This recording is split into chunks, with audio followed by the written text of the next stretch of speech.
How to fix Bumble matches disappearing or resetting automatically. Hey everyone, welcome to our channel. In this video, we're going to learn how we can solve if our Bumble matches are disappearing. So without any further ado and delay, let's get started with today's video.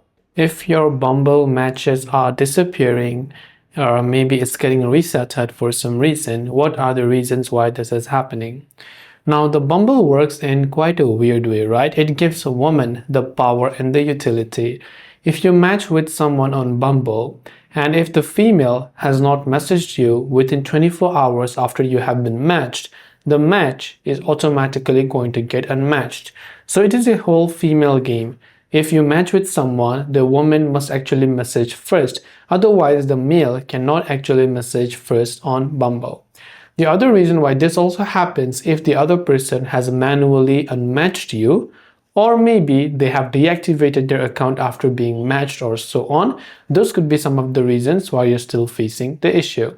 So I hope this video helped you clarify and give you the answer as to why your matches were disappearing.